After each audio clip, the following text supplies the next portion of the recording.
Hey folks, we hope you're having a wonderful holiday season and have plenty of opportunities to relax and spend time with friends and family. This week, we're rewinding to one of our favorite episodes with Jonathan Hoefler, the legendary type designer. Enjoy the episode, and we'll see you in the new year. I can say as a blanket statement, I think the best typography ever is happening right now. I mean, the best typefaces being produced are happening at this moment. There are more people coming into the field than ever before, which means more new ideas. And even bad ideas that are revisited later as great ideas are fantastic. Chances are you have a few fonts on your computer right now designed by Jonathan Hoefler. Since 1991, Apple has included Hoefler Text on every Mac they ship. Ideal Sans, Knockout, Archer, Verlag, and Sentinel are a few more of Hoefler's well-known typefaces, each steeped in history and timelessly beautiful. It's no wonder that Jonathan was featured in the Netflix series Abstract, which explores design and creativity, as he's truly a typography legend. As part of our series on design history, we talk with Jonathan about his typographic influences, his philosophical views on the value of presentation, and why he views entrepreneurship as an invitation. We also talk about some of the themes in his work, like unfinished business and conservation and preservation. This is the first episode of our 10th season of Design Better. We'll be continuing our exploration of design history and the creative process, but also adding new themes like how we can design a better future and the secrets of living a more creative life.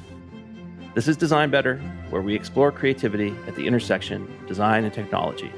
I'm Eli Wooler. And I'm Aaron Walter. You can get ad-free episodes a week early and get access to our monthly AMAs with big names in design and tech by becoming a DD Plus subscriber. It's also the best way to support the show. Visit designbetter.plus to learn more.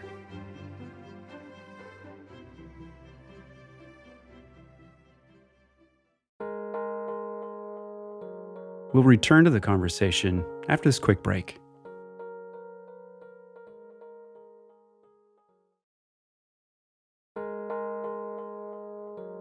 And now, back to the show.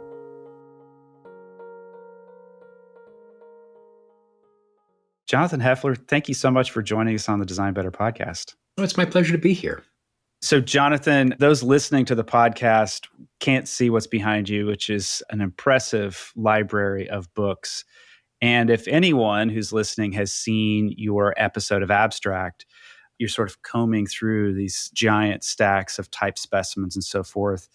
And I presume a lot of what you have in your library here is type specimens. Is that right?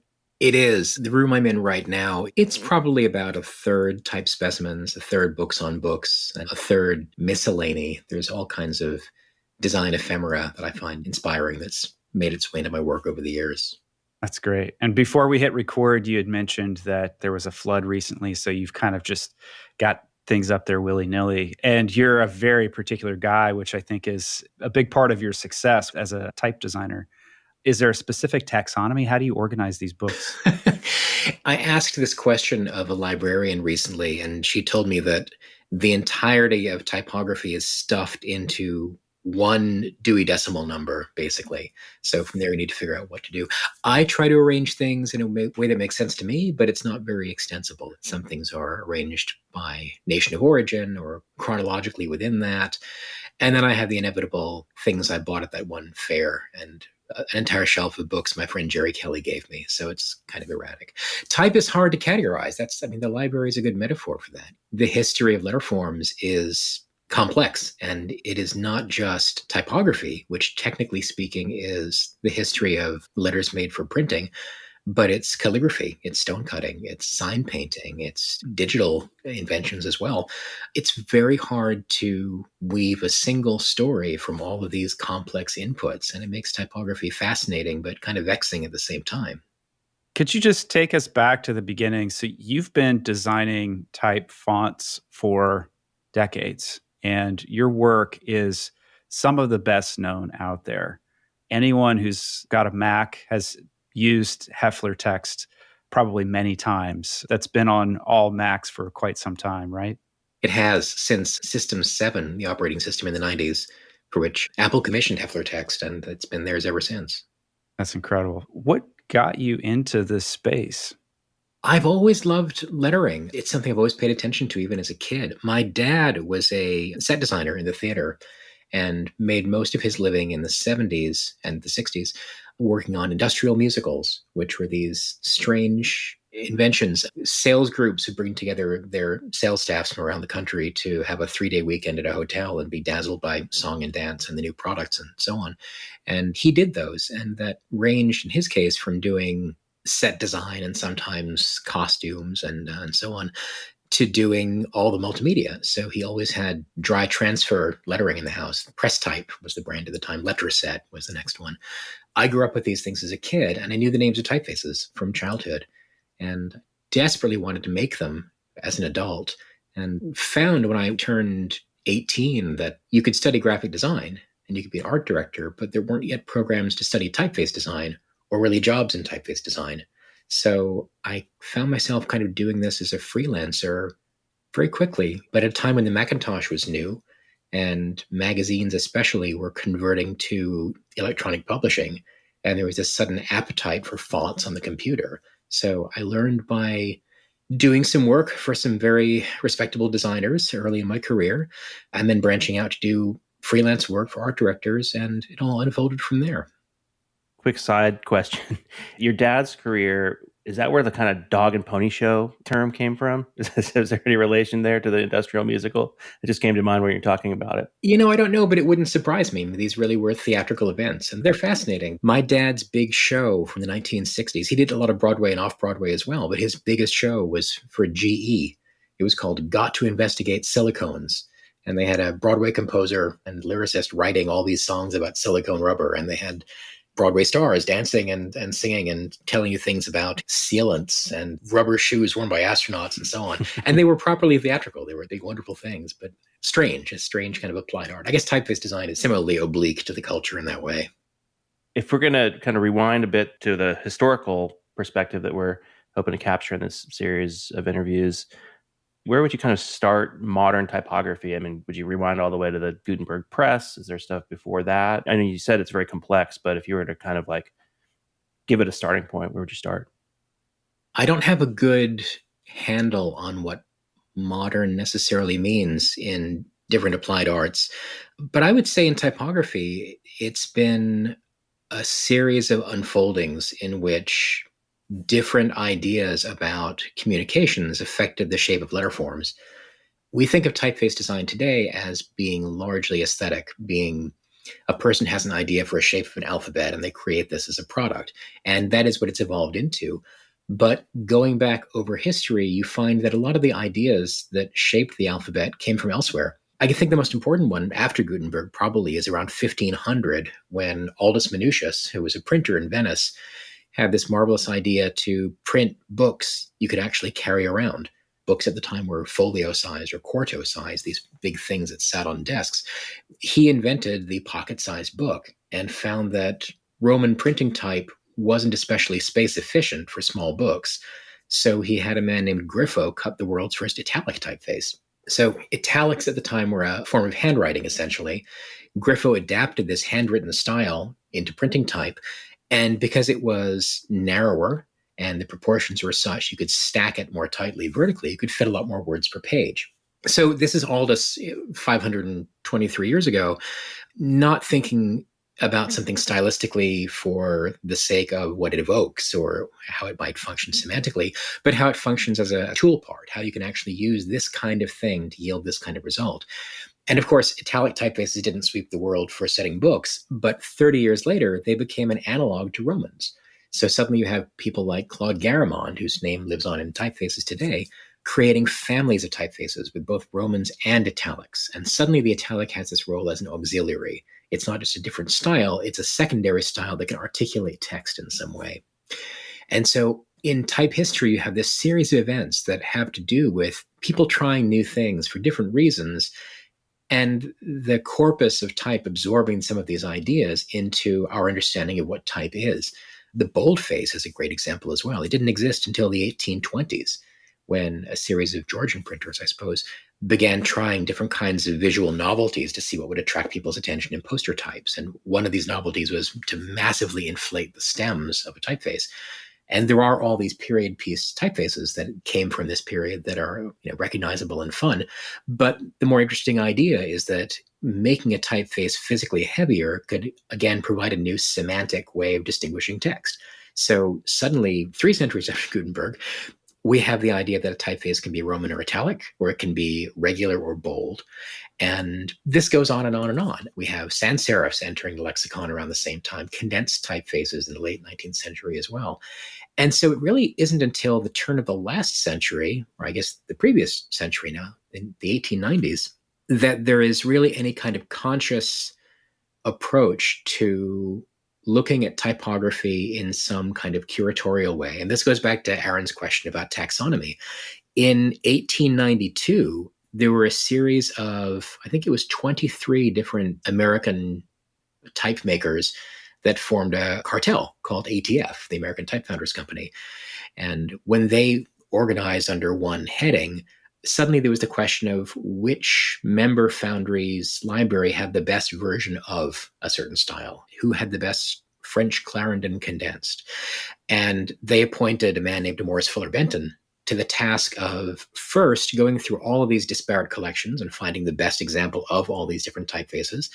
And then second, expanding this work into larger families. So for the first time in history, and again, this is now 400 years after Gutenberg, we have somebody looking at typography in terms of all of these different styles in a critical way and beginning to say, these are the good features or the bad features of a typeface. These are the parts of a typeface that might recommend themselves to being expanded into a family. And most importantly, here is a family. This suddenly is a new idea to type, where we'd had Romans in italics, and later we had Romans in bolds. Now we have the sense that a family of designs can have as many things as it needs to help users, printers at the time, articulate information in different kinds of ways. And so this is happening around 1900, and you'd like to think that the trend continued until the present day, but there were a couple of drop-offs that happened over the years, one of which, it was in the 1980s, and it was just as my career was beginning, and the Macintosh came out.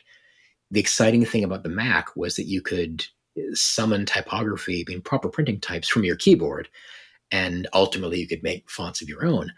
But we were also at this historical moment when typography had suddenly become very narrowly defined.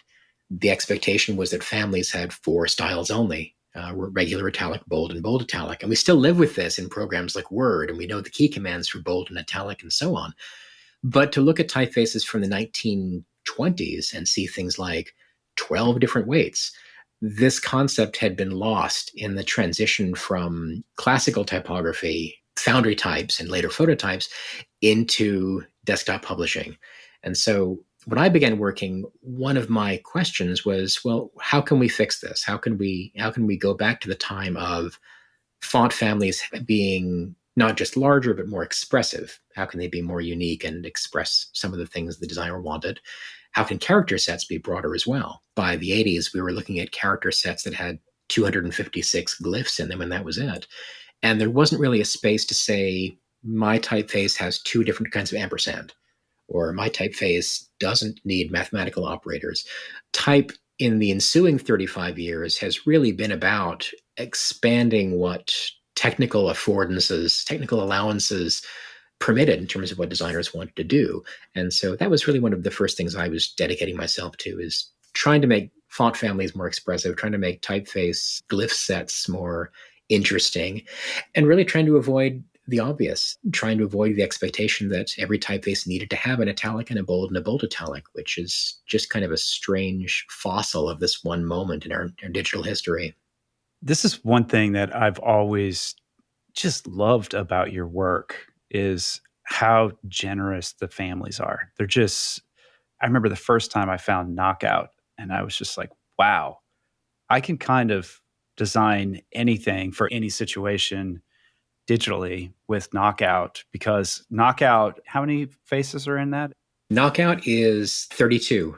That was a fun project. It's had kind of 3 iterations of its life. Knockout began as my first typeface, Champion Gothic, that I designed for Steve Hoffman at Sports Illustrated.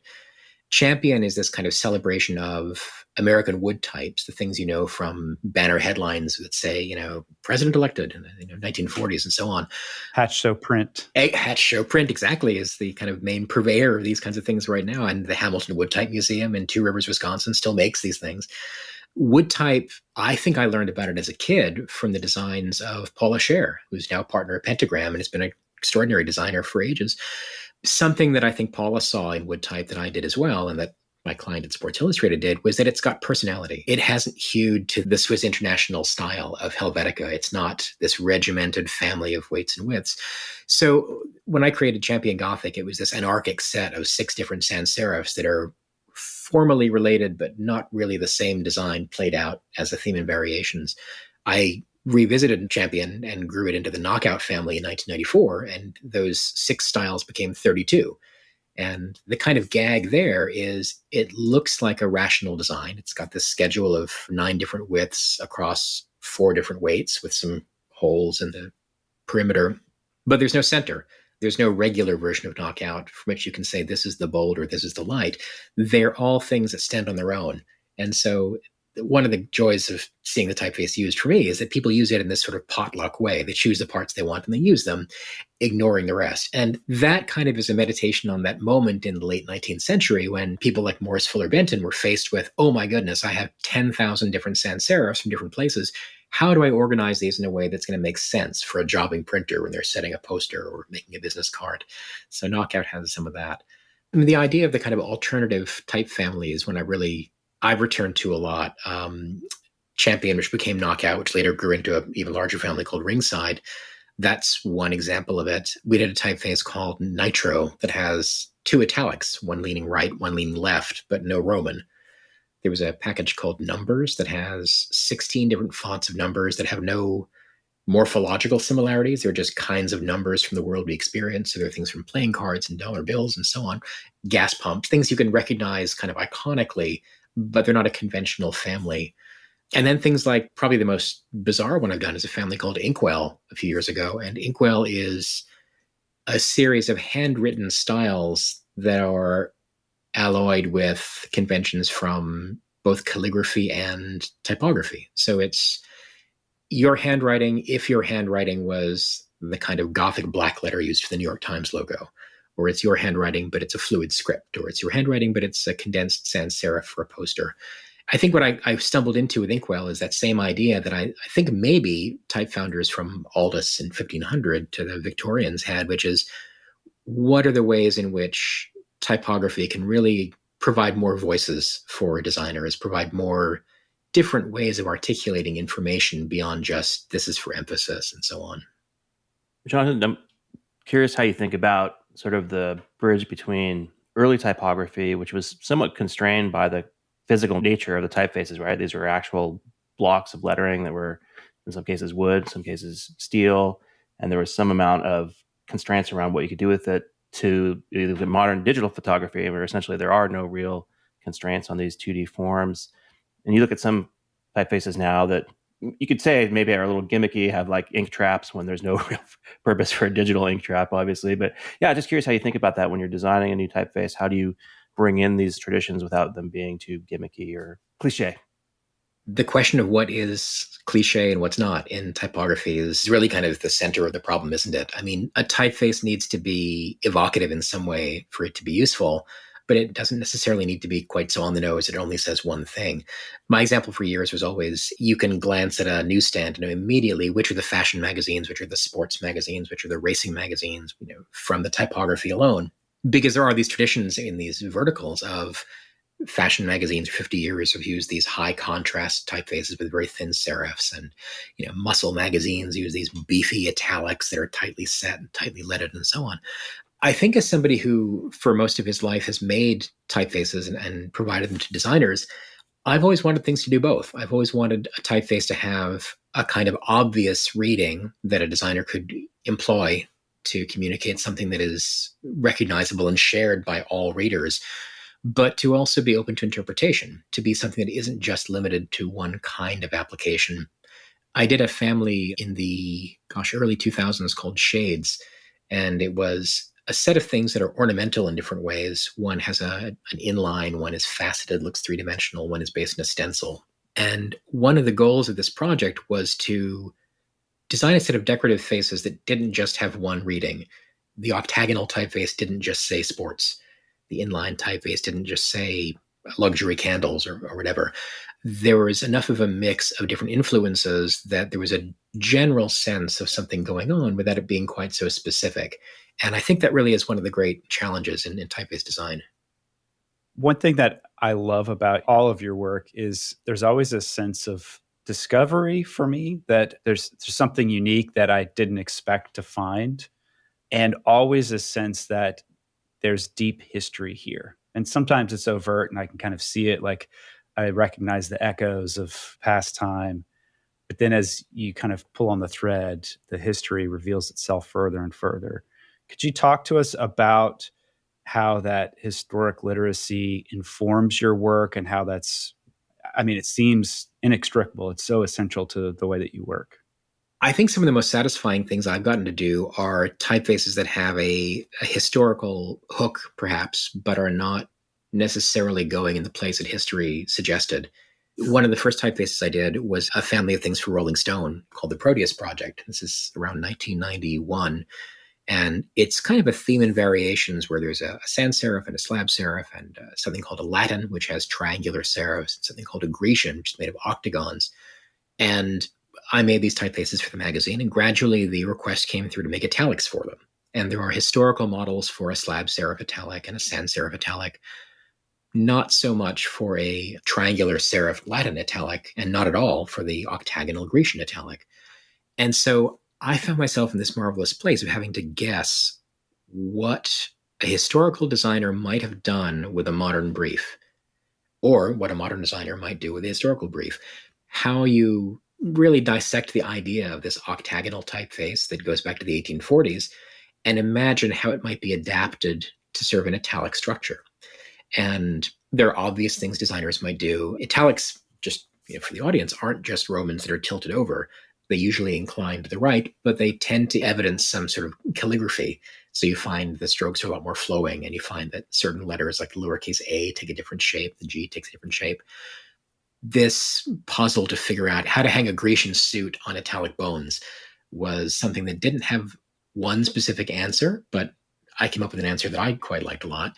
That kind of set me off on this idea of looking at history differently. I think type designers had classically looked at history as a series of models that could be interpreted. So most of the great foundries of the 20th century had in their libraries their version of Garamond, their version of Bodoni, their version of Caslon, all the kind of household names of typography. What I found to be more interesting, both in terms of it being artistically engaging and perhaps more commercially unique, is the idea of looking at historical models in terms of unfinished business. To look at something and say, well, someone took this idea only so far, where might they have gone? Or someone did something unusual. What was the brief that shaped that? How could that be inhabited and understood? The last typeface I published is one of my favorites. It's called Parliament, and it's a black letter, which is taxonomically the style that's used for things like the New York Times nameplate. We commonly call it Old English. Parliament is based on this wackadoo typeface from 1821, in which a type founder made this really enormously inflated, heavy black letter alphabet and did alternates for the letters E, G, I, N, V, and Y.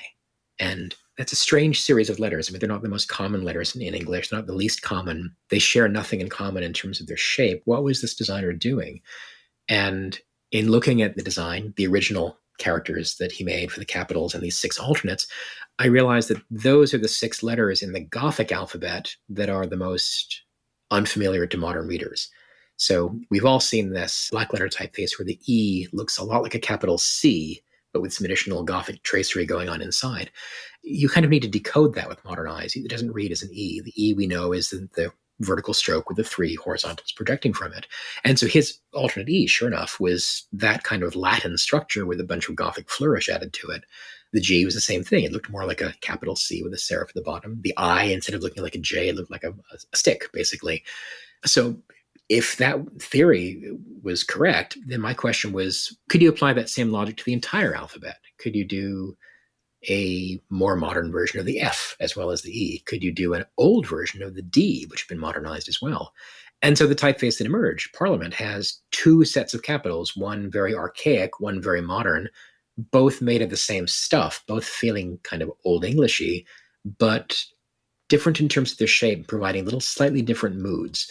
So I guess for me, that combines two of my interests in type. One is this idea that history is kind of unfinished business to be looked at. And the other is that type families can be weird. Parliament doesn't have an italic. It has a Gothic and a Latin, which is a strange thing to do, but a fun thing for a designer to work with. There's another approach too, which is a distillation.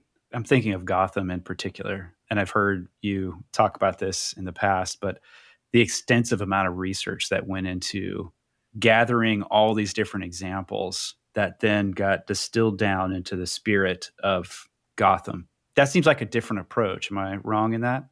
No, I think you're right. Gotham is a funny one. I mean, its earliest roots are probably to the early 90s when I started making a typeface based on this kind of not well-formed sense that I'd seen these generic letter forms in lettering as opposed to in type.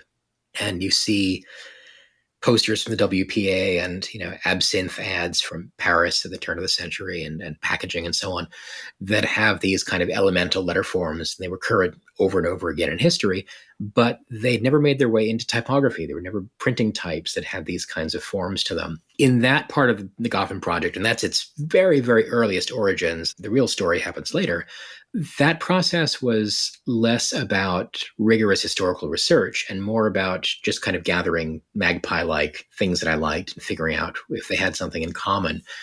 The rigor around that really happened around 2000 when Tobias Frere-Jones came to work with me and we began addressing this as an actual organized family of typefaces. And this involved making fresh drawings and having a new source. I'd seen the sign on the Port Authority bus terminal on 8th Avenue in Manhattan and thought, these are the perfect expression of these kinds of letters. Let's do a typeface that begins with these characters and expands outwards into more. So the research that followed from that was looking at more kinds of signage, more letters in public, and these are neon signs in liquor stores and car parks and painted signs and windows and brass numbers and elevators and things like that. Things that came from engineers rather than graphic designers, in which somebody who had some expertise in lettering might have rendered what they thought was just kind of a simple, straightforward version of a number 3. And we could anthologize all of these things, and from this deduce certain themes in what we thought might make their way into a typeface. All of that said, some of the biggest invention in Gotham is not from the historical corpus at all. I never found any lowercase letters in the world that participated in the kind of flavor of these capitals I liked so much. So lowercase is an entire invention in Gotham. And the idea also of rationalizing this and then doing the family that has 8 different weights and 4 different widths and italics and so on, that was a project unto itself that really had no historical basis either. I suppose it's like Parliament in a different way, or like Knockout as well. It's this confluence of historical themes, both visual ones and conceptual ones, as well as observations about how this spirit, once it animates a typeface, will be most useful to designers, what kinds of forms are ultimately useful to them. And finally, thinking about what dimensions are available to help users articulate information differently. In the case of Gotham, it was weights and widths and postures and so on. We'll return to the conversation after this quick break.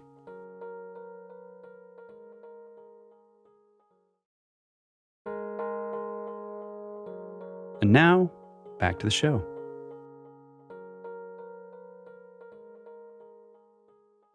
Jonathan, you shared some possible themes that we might cover in this discussion. One of them is conservation and preservation, and an example that you shared was the typeface surveyor. And I'm looking at it now, and it has these wonderful qualities that to me are a little bit in tension. There's kind of a nostalgia there. I'm looking at it, and it feels sort of like something you might find in an old map, which is part of its origin story.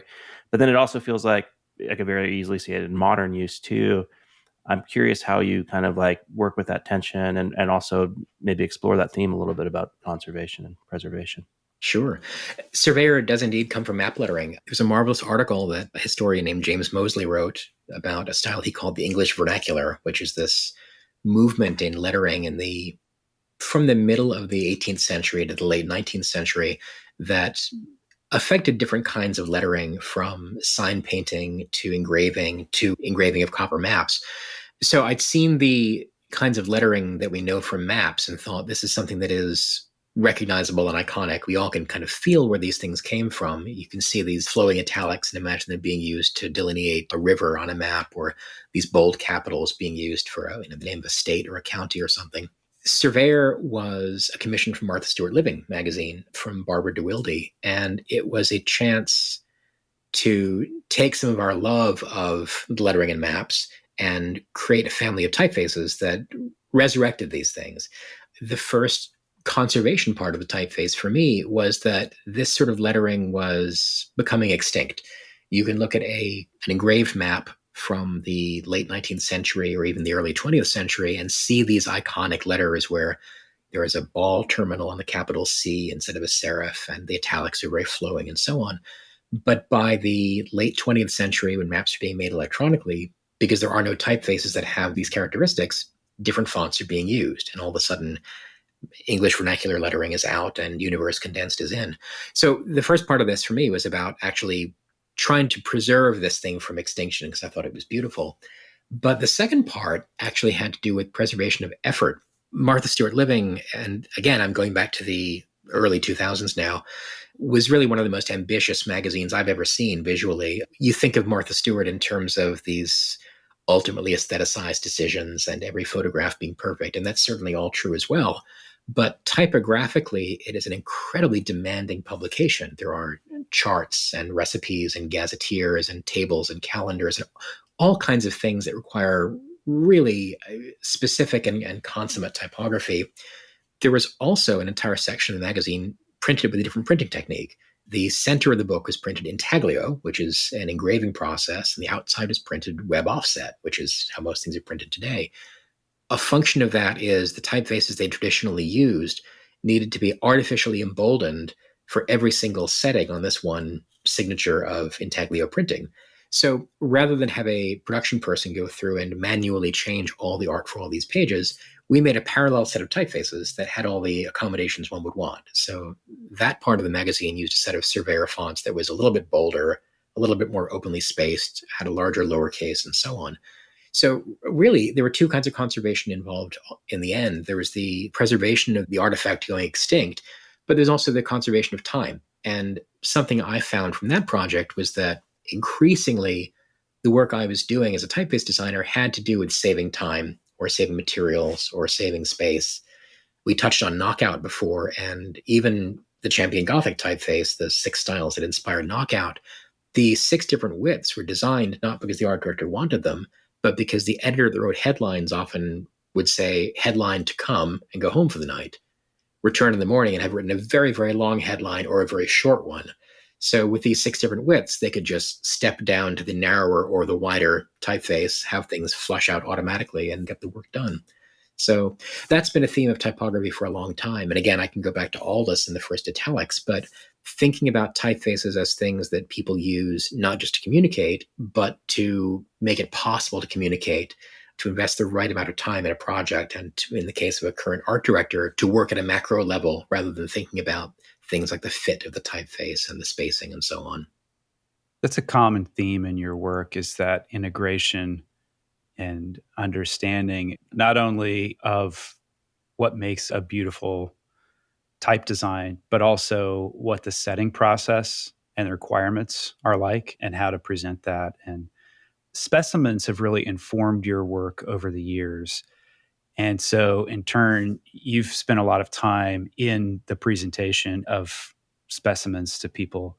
Talk to us about your philosophy around that and how that helps typesetters as they're trying to do their work, their daily work. So the uninitiated might not know what a type specimen is, but you might run into one day at a used bookstore. A type specimen is a catalog made by a type foundry to advertise their typefaces. And the type specimen as an artifact is one of the most bizarre things you can imagine. It's often a 1,000-page book filled with words that aren't meant to be read. They're words that are chosen to show off the typeface. So you come across these pages that say, shrine, shrub, mariner, he, him, main, unemployed printer. And this is showing off what a typeface looks like in 72 point, 60 point, 48 point, and all the different sizes in which it was available. I fell in love with type specimens as a young person. I'd seen antique specimens when I was in high school. I bought my first one when I was 18, the 1923 ATF book. And I found it to be just magical. And part of it is that it's enigmatic. Part of it is it's these gorgeously designed pages filled with type and filled with words, and maybe not necessarily filled with reading. So the hook is set for this being a kind of fascinating thing. But the secret to type specimens that I discovered is they are filled with reading. They're filled with information about the type. And what was so shocking to me when I entered the field is that the type specimens that were being produced in the 80s not only no longer had this magic, but they no longer had the information. They were just like phone books. They were these catalogs of alphabets at 12 point, capital E to Z, lowercase a to Z, numbers, punctuation, again and again and again.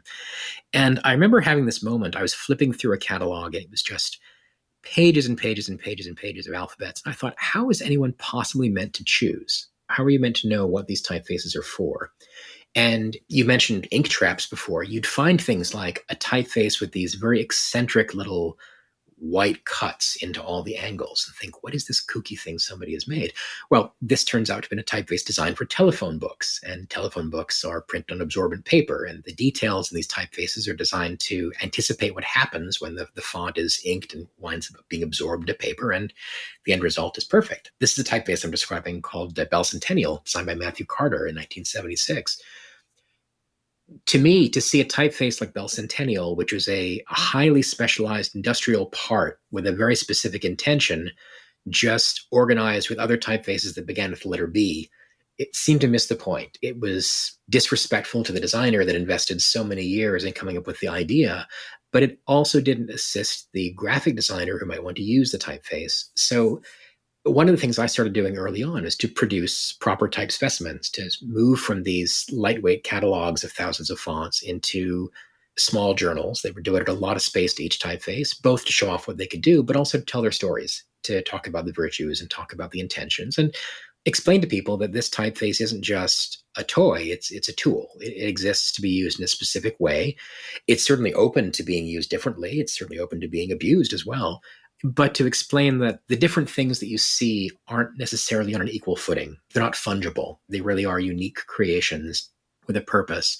So something that I was excited to get involved in when I started my company in 1989 was to spend a lot of time doing storytelling, to really just create type specimens that were beautiful, hopefully, in the tradition of type specimen book, to highlight the variety of typefaces and the diversity of typefaces, how they're different things, different purposes, and to explain that the choices aren't arbitrary, to really talk about what the work was for. And that found its way from doing type specimens into doing the website, which I started in the early 90s as well, and for which I did all the writing up until the very end. The presentation of the fonts and the story behind the fonts really became an intrinsic part of the alphabet in the end.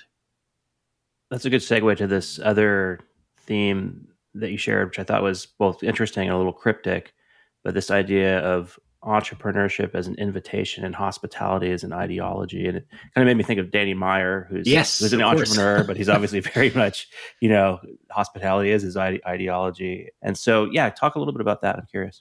I'm so glad you mentioned Danny Meyer, because he's where I got the idea from. Danny Meyer is the restaurateur who's made just some of the greatest experiences in the world. And his restaurants have marvelous food, but also marvelous atmosphere and a marvelous sense of you're being welcome to share something. And you can go to Gramercy Tavern and a waiter will find you debating which two desserts to get and say, well, have half of each. And they'll just make it happen for you. And there's no question of how it gets priced or the policy is or how it gets served. It's just, they're going to do this for you because it's the right thing to do.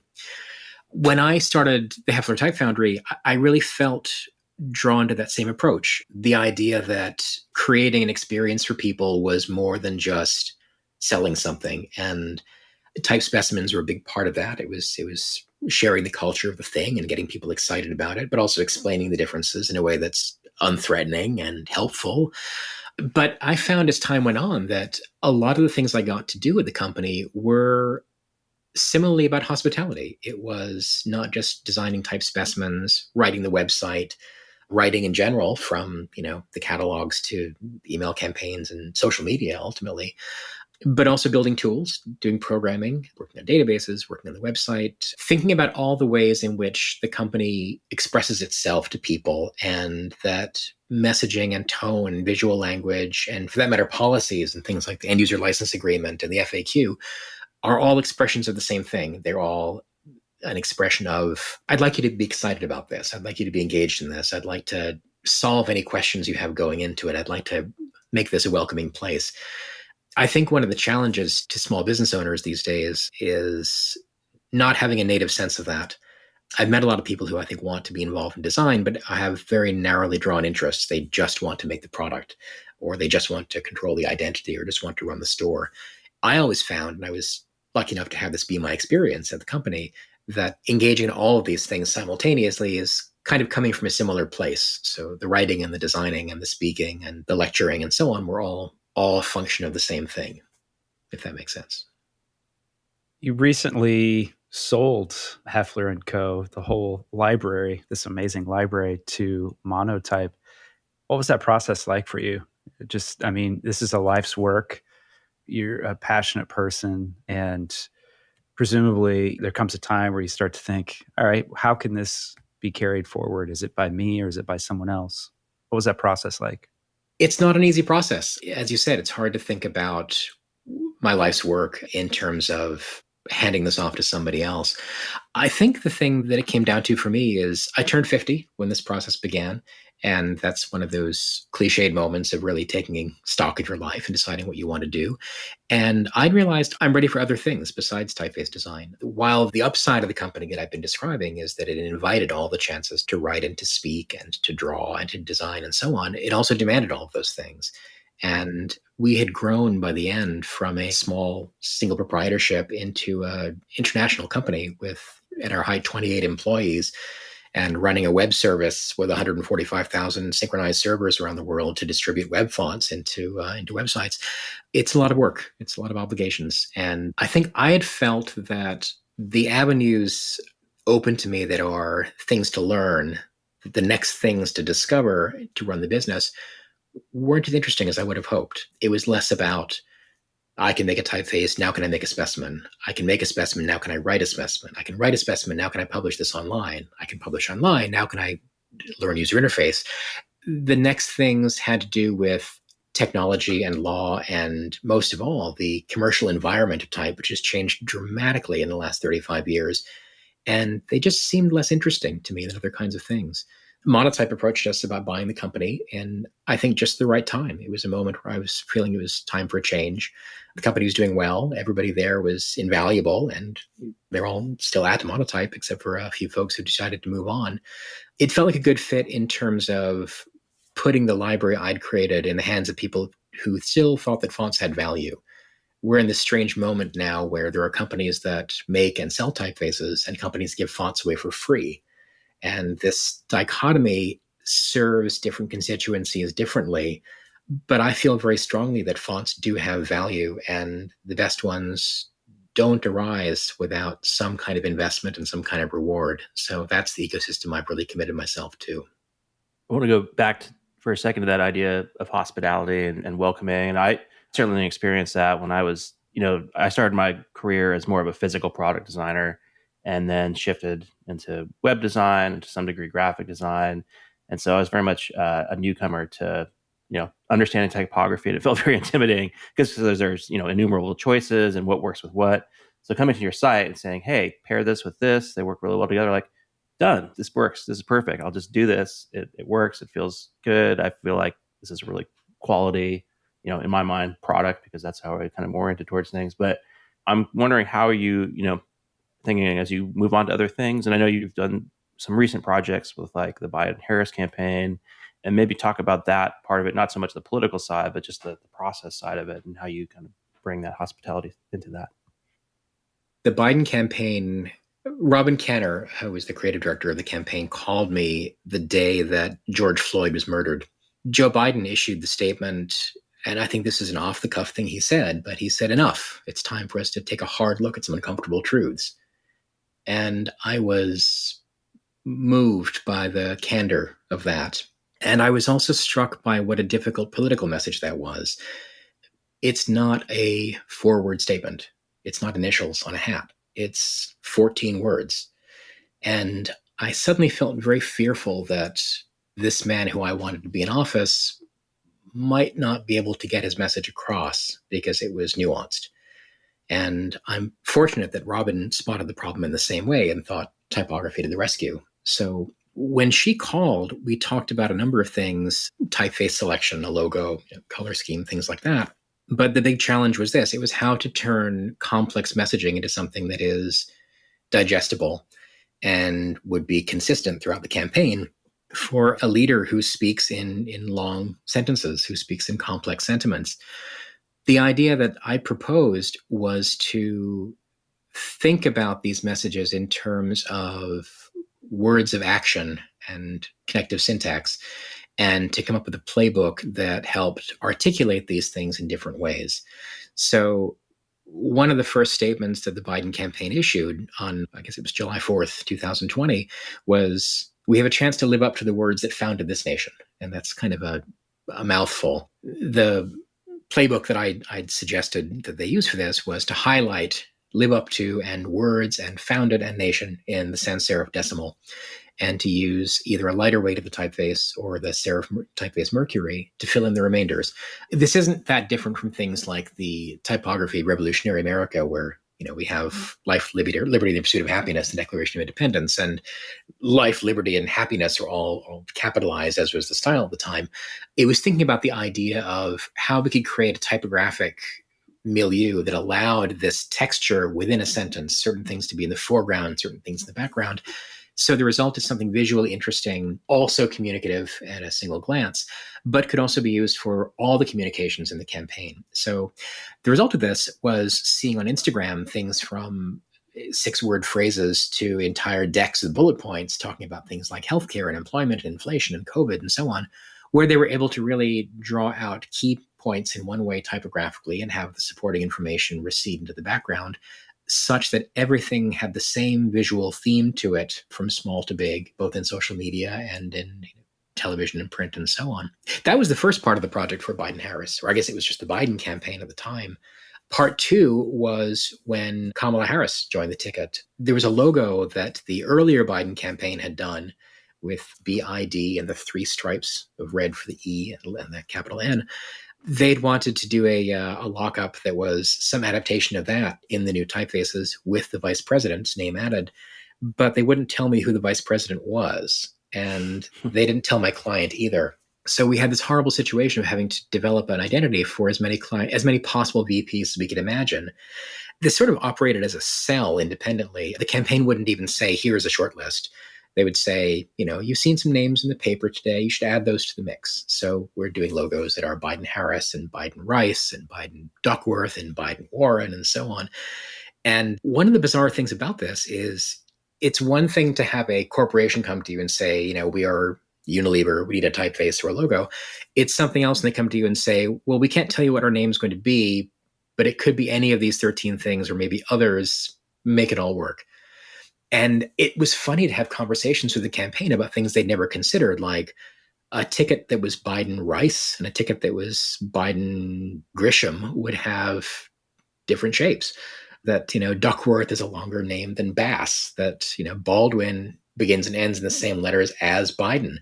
It was this very strange kind of Venn diagram where we did 13 different identities, and this one intersection was the one solution that works for essentially all of them. So that's how that logo unfolded. And it was this really odd exercise in looking at things like word shapes and letter widths and, really liking Elizabeth Warren, but her name has a W in it and it sets much wider than the I in Baldwin. And, Harris is great, but there's 2 R's in the center.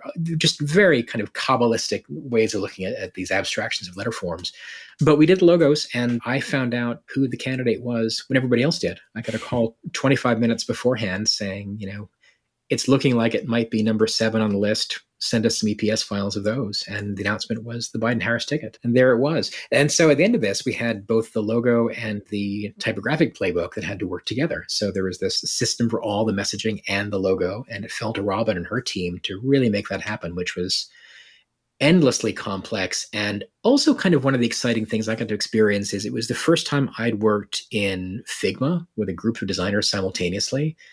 And I'd played with Figma as an alternative to Adobe Illustrator, and I'd seen people using it. And Figma, for those who don't know, is a browser-based design application. But the crazy thing about it is you can have multiple people working simultaneously. You can see all the cursors and all the work happening.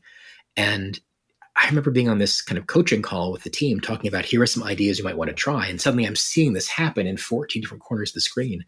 It was marvelous. And it was exciting to see a kind of modern technology being used in this way by a really energetic set of volunteers working on the campaign, and seeing the results happen very, very quickly was a nice change of pace from working with corporate clients. Things happen in politics incredibly quickly.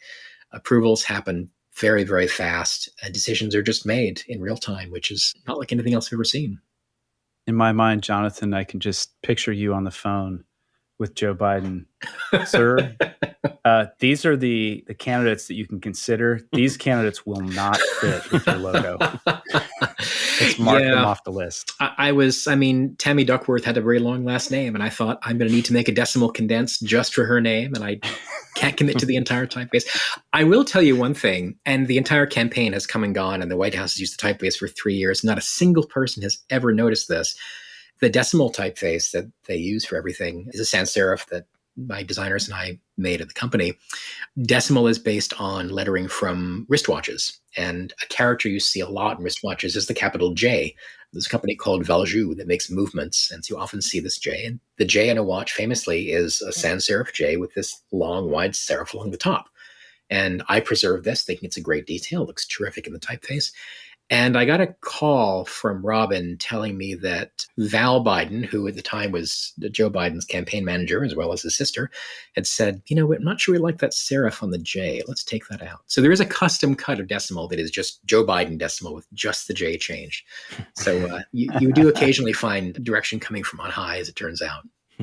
That's great. I'm curious in your research, and I love that you created decimal, because typography on watches is fascinating and unexpected, and they'll just sort of throw curveballs in with certain numbers or letters and so forth.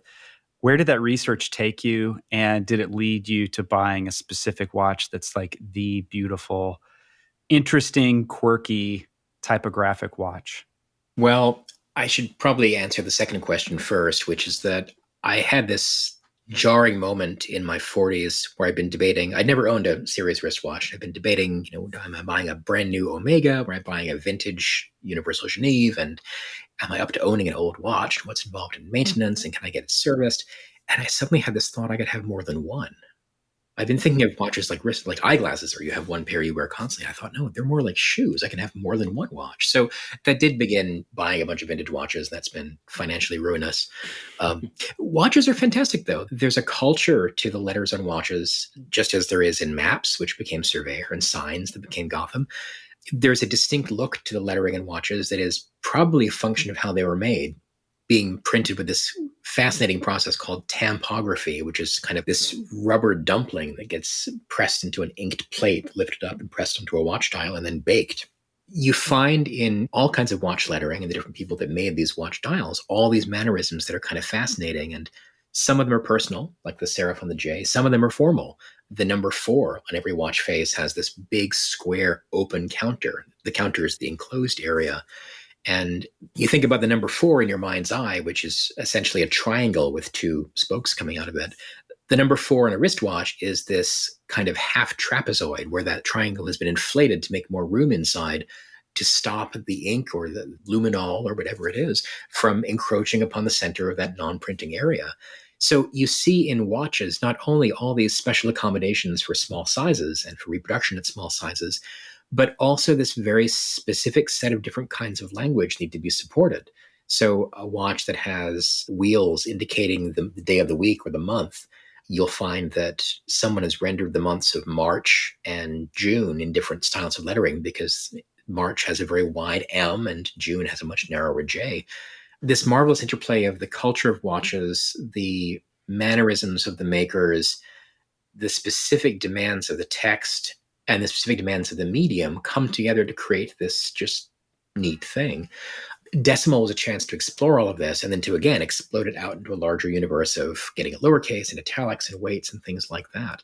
But I think watches are terrific. I don't have a favorite, but I would point anybody who's interested in watch typography to the now moribund brand Universal Genève. They made a variety of watches. I mean, I think maybe more than 10,000 different ones. And the lettering is spectacularly consistent in terms of its quality.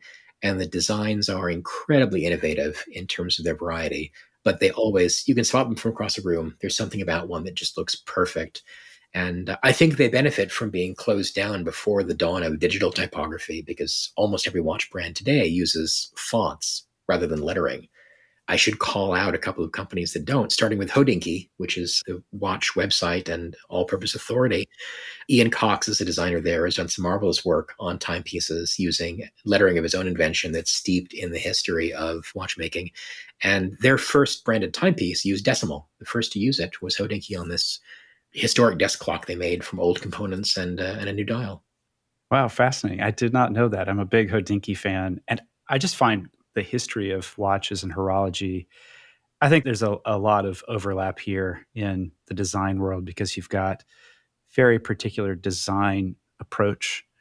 And then you've got this technical aspect and historical aspect and a social aspect. It's very layered. As you said, it's ruinous. You gotta, it's a rabbit hole. Once you fall in, it's hard to climb out. I totally agree. And I think, some of the most exciting kinds of applied art for me are the ones where there is the social as well as the visual. It's the sense that this came to be for some reason beyond just somebody's vanity or somebody's arbitrary ideas about shape. The thing is an expression of an idea, and the idea is itself interesting. Jonathan, now that you're kind of moving away from typography as a career, are there any foundries or designers out there that you're finding like particularly interesting or inspiring, or other things that are inspiring for you right now? I have to confess that when I stopped working in the field, I winnowed down my Instagram feed a little bit. So it's less about type, more about other things. I can say as a blanket statement, I think the best typography ever is happening right now. The best typefaces being produced are happening at this moment. And I think you'd find that to be a generally held opinion. There are more people coming into the field than ever before, which means more new ideas. And even bad ideas that are revisited later as great ideas are fantastic. I've spent a lot of time in the last year looking at furniture making. I grew up with a wood shop in the house, again, thanks to my father, the set designer. And I've been looking with fresh eyes at what it means to work with wood, not from the context of stage scenery, which is meant to look good from one angle from 30 rows back, but up close. What does it mean to cut a good dovetail? What does it mean to know how to work with cherry as well as walnut? It's humbling. It's an interesting experience to be trying to be a practitioner of something for the first time in one's 50s without the likelihood of this being a career. It's kind of an absorbing hobby. But I think I'm interested in all kinds of applied arts. Furniture design is one, of course. Architecture I've always had a great interest in. We're doing some construction right now that's been very, very time consuming. And again, it's been a chance to obsess about small details that I'm no stranger to via typography. I've been very engaged in visual AI, image generation platforms like Midjourney, and spent a lot of time thinking about the implications of what it means for artists to work with these and what it's going to mean for society to have this as a tool without any certain conclusions, but with a lot of apprehension so far, but also a lot of enthusiasm. It definitely reminds me of my early days of the Macintosh, getting this new technology that seems so incredibly empowering. But the question today is what this is going to mean, and that's a sobering thought. So kind of a range of things, some digital and magical and some very concrete. So that's clearly inspiring, but are there other things that you're reading, watching, listening to that you find interesting and inspiring today?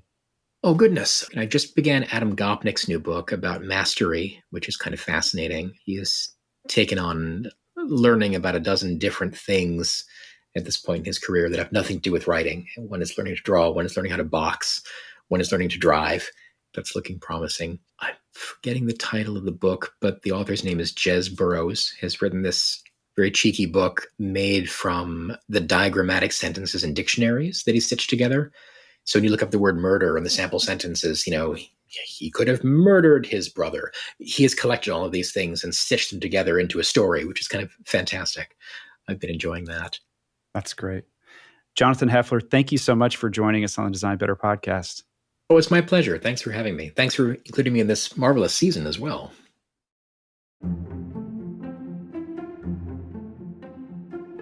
Have you seen the new MacBook Air? Oh man, they are so fast, they're super light, and they are beautiful. And we're giving one away to a lucky winner. To enter to win the new MacBook Air, all you have to do is complete our listener survey. Tell us a bit about you and share your feedback about the show. It'll help us improve, and you could soon be enjoying a brand new MacBook Air. To take the survey, visit dbtr.co/2024survey. That's dbtr.co/2024survey, and you'll automatically be entered to win. We'll randomly select a winner on Friday, March 1st, so be sure to complete the survey by then. This episode was produced by Eli Woolery and me, Aaron Walter, with engineering and production support from Brian Paik of Pacific Audio. If you found this episode useful, we hope that you'll leave us a review on Apple Podcasts, Spotify, or wherever you listen to finer shows. Or simply drop a link to the show in your team's Slack channel, designbetterpodcast.com. It'll really help others discover the show. Until next time.